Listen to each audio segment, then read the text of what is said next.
Bonjour et bienvenue dans cette première vidéo de présentation de l'interface du logiciel SolidWorks 2010.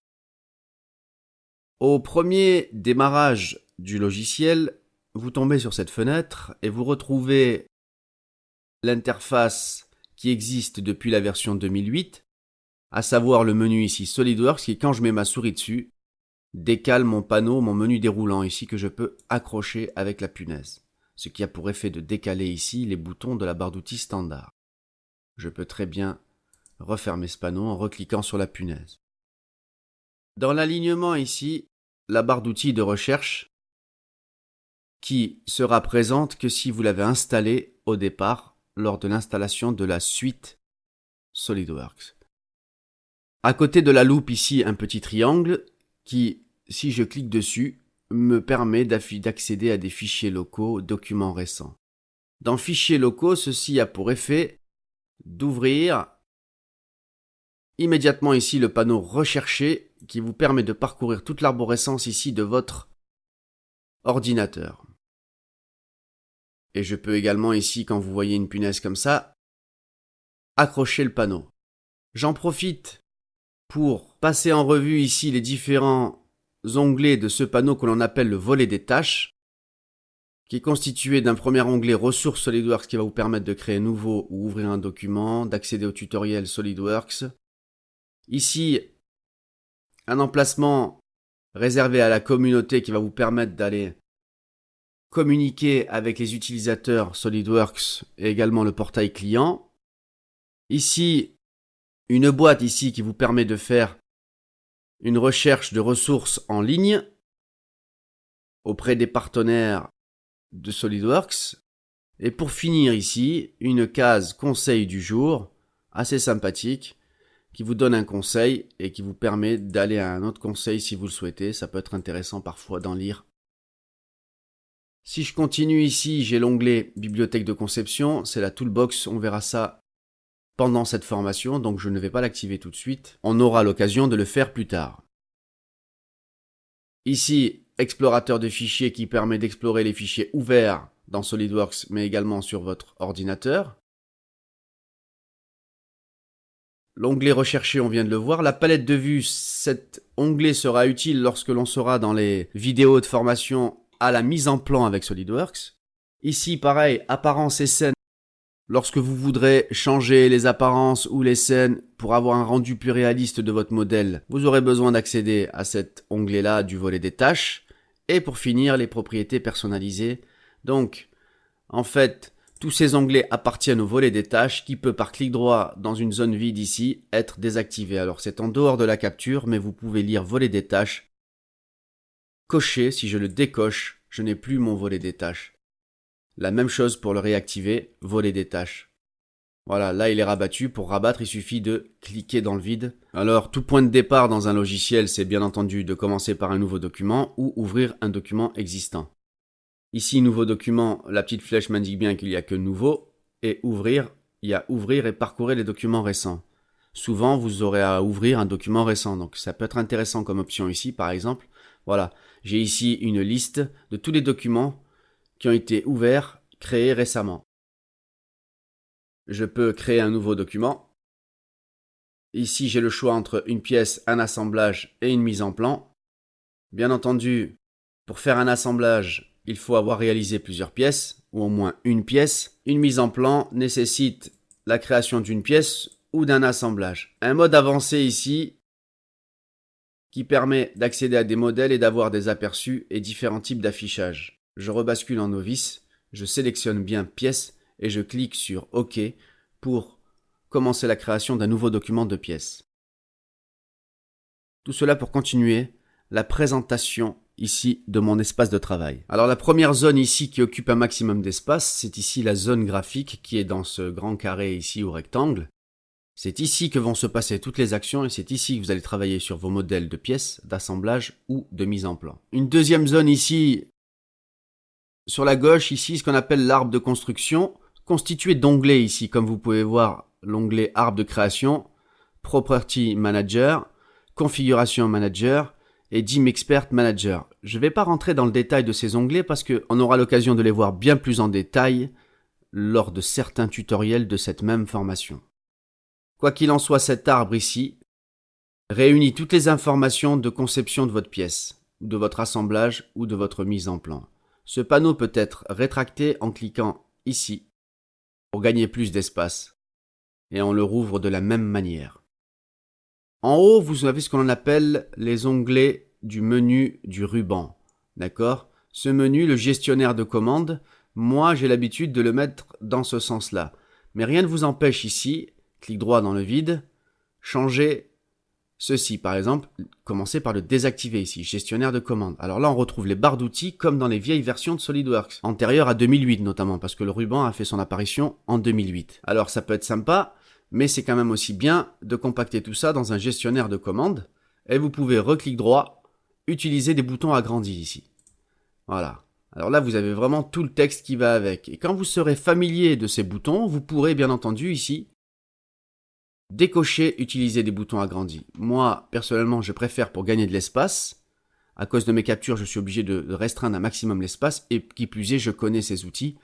Et même quand j'ai un doute, si je mets mon pointeur sur un outil, j'ai quand même ici son nom, ainsi que son détail, ce qui n'est pas négligeable. Alors je repasse en bouton agrandi ici par clic droit pour les besoins de ce tutoriel. Et je voulais vous montrer justement que ces onglets ici répertorient les outils concernant le thème ici. Si je clique sur esquisse, j'ai à disposition tous les outils d'esquisse. S'il en manque, vous verrez comment on peut en rajouter. Là ici j'ai la barre d'outils surface, les constructions soudées et évaluer. Supposons que pour le moment je ne veuille pas les constructions soudées. Je fais clic droit sur n'importe quel onglet ici. Vous avez ici de cocher tous les onglets que vous avez ajoutés. Vous pouvez les décocher donc pour ne plus les voir dans le ruban. Alors bien sûr, comme je vous le disais, on peut personnaliser tout ça. Si je vais dans les fonctions, par exemple ici, je fais clic droit sur n'importe quel onglet. Ici, je peux aller dans personnaliser le gestionnaire de commandes. En cliquant là-dessus, j'ouvre cette fenêtre personnalisée qui me permet d'activer ici l'onglet commandes afin d'accéder à toutes les barres d'outils ici, toutes les catégories. Et pour chacune d'elles, ici, tous les outils rentrant dans la catégorie. Si par exemple je veux rajouter une fonction, alors je vais descendre cette fenêtre, je clique ici sur fonction, j'ai ici toutes les fonctions qui sont répertoriées. Peut-être qu'une des fonctions n'est pas présente ici. On peut en prendre une au hasard. Celle-ci par exemple, supprimer volume surface, si je la prends, je peux regarder mon pointeur, il y a un petit plus vert à côté, ce qui me permet de la poser. J'ai bien rajouté une fonction. Je peux l'enlever de la même manière en cliquant glissant ici vers l'extérieur, regardez la croix rouge. Si je relâche, j'ai bien enlevé une des fonctions. Donc je peux très bien le faire pour celles qui sont déjà présentes. Et je peux également le faire ici pour cette barre d'accès rapide que moi j'ai agrémenté avec pas mal de choses, des outils que j'utilise assez régulièrement et que je ne veux pas aller chercher forcément dans les barres d'outils ici, comme par exemple cotation, l'outil mesuré, l'outil sélectionné. Ce sont des outils que j'utilise régulièrement, annuler. Ici, vous pouvez agrémenter votre barre comme vous le souhaitez de la même manière. Si par exemple je veux rajouter des boutons d'affichage, je clique sur affichage ici. Rien ne m'empêche de me rajouter l'outil, par exemple rotation, il n'y est pas. Voilà, je peux très bien me le rajouter sur ma barre. Bon, rotation, c'est pas judicieux étant donné qu'on peut faire tourner les modèles avec juste le bouton du milieu de sa souris. Pour moi, personnellement, il est d'aucune utilité ici, donc hop, je le clique glisse à l'extérieur et je relâche. Voilà donc comment rajouter ou enlever des outils dans votre ruban. Alors bien entendu, si vous revenez dans l'onglet barre d'outils ici, tous les réglages qu'on a vus précédemment, comme activer le gestionnaire, désactiver, d'accord, les boutons agrandis ou petits, les icônes agrandies, regardez, on peut même avoir des icônes encore plus gros, ça peut être sympa. Montrer les infobules, on peut activer, désactiver. Voilà, donc un certain nombre de réglages directement accessibles depuis cette fenêtre. Alors si vous voulez ensuite explorer les autres onglets, comme ici par exemple menu, vous pouvez vous retrouver ici les menus standards, fichier, édition. Vous pouvez facilement reparamétrer complètement vos menus ici en enlevant ou en renommant ou en ajoutant. Ici le menu clavier va vous permettre de créer des raccourcis, comme le sont déjà certains, CTRL-N pour nouveau, CTRL-O pour ouvrir, etc. Donc vous pouvez les changer et rajouter des raccourcis ici clavier. Mouvement de la souris ici, des réglages concernant les mouvements de la souris. Je vous laisse rentrer dans le détail. Ici, mise en plan, esquisse, on voit bien clic droit ici. Bon, vous pouvez exactement ici faire des réglages concernant votre souris.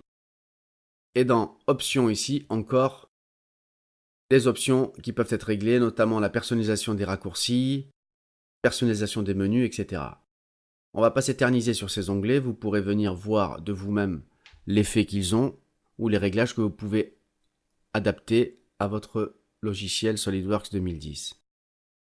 Je clique sur OK pour le moment. Alors, encore une chose que je voulais vous montrer. Ici, quand je fais clic droit sur un des onglets, dans Personnaliser, le gestionnaire de commandes. Alors, icône agrandie, je vais enlever ça. Je vais repasser comme ceci. Ici, quand cette boîte est active, faites clic droit sur n'importe quel des onglets.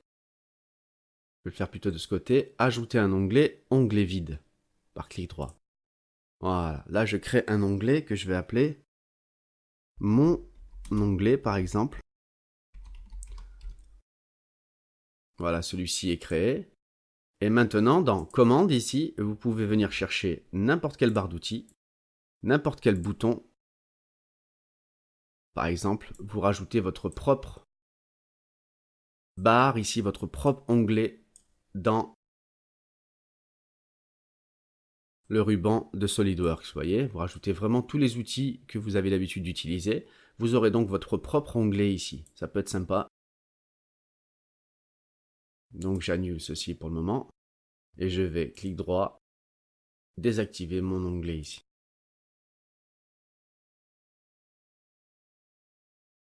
Alors je repasse en bouton normaux, clic droit, personnaliser, icône agrandie, je décoche et je fais OK ici pour confirmer. Voilà mon show. Alors SolidWorks nous donne également la possibilité de déplacer des panneaux comme le gestionnaire de commandes. Par exemple, si vous vous mettez sur un des onglets, vous cliquez glisser, regardez ici, il vous montre les 3 positions différentes pour le gestionnaire de commandes. Il suffit de placer celui-ci en se mettant sur le symbole. Bien entendu, je préfère largement le placer au-dessus. Voilà. Valable aussi également pour l'onglet ici des propriétés. En cliquant glissant, vous avez la possibilité de venir placer votre petite fenêtre de propriété où vous le souhaitez.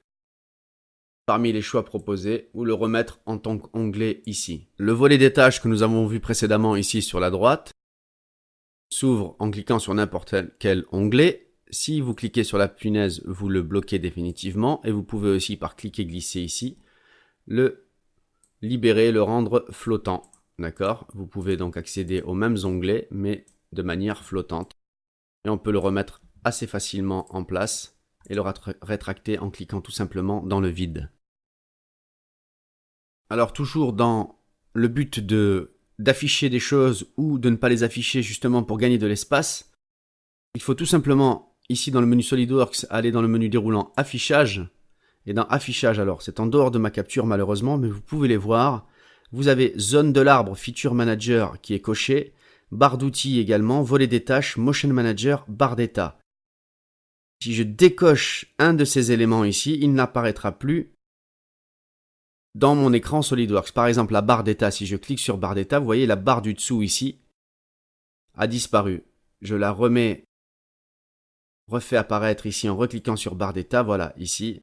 Cette barre d'état est quand même intéressante parce qu'elle nous indique exactement dans quel mode on se trouve, si nos esquisses sont contraintes également. Bref, si vous voulez vraiment gagner de l'espace, vous pouvez accéder à ce menu affichage et vous avez également la possibilité de passer en plein écran ici avec la touche F11 et revenir en mode normal, encore une fois en appuyant sur la touche F11. Encore une des fonctions ici de SolidWorks que l'on aura l'occasion de voir bien plus en détail dans la suite de cette formation, c'est ici le bouton Options. Si je clique sur ce bouton, j'ai 2 onglets. J'ai les options du système, c'est-à-dire qui vont se répercuter sur tout SolidWorks, quel que soit le fichier et le moment où je travaille sur le fichier. Et propriété du document, ça ce sont vraiment des options qui vont agir sur le document sur lequel on est en train de travailler au moment où on fait le réglage ici. Donc il y a pas mal de choses, par exemple pour propriété du document ici, vous avez unité, vous avez dû choisir ça normalement au départ à l'installation, à la première ouverture de votre nouveau document. Ici millimètres, grammes secondes, on peut très bien en changer. Hein.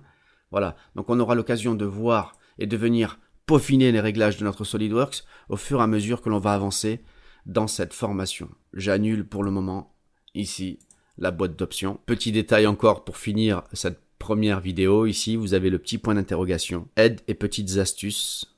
Si je clique dessus, j'ai cette petite fenêtre ici qui est flottante et réglable et qui essaye de m'orienter plus ou moins dans ce que je veux faire. Qu'est-ce que vous voulez faire? Créer une pièce, créer une esquisse. On peut très bien essayer de céder cet assistant ici pour démarrer. Notre formation fera aussi très bien l'affaire. Pour refermer cette petite fenêtre, vous recliquez sur le point d'interrogation, tout simplement. Et voilà donc ce qui conclut ce tutoriel sur la présentation de l'interface du logiciel SolidWorks 2010.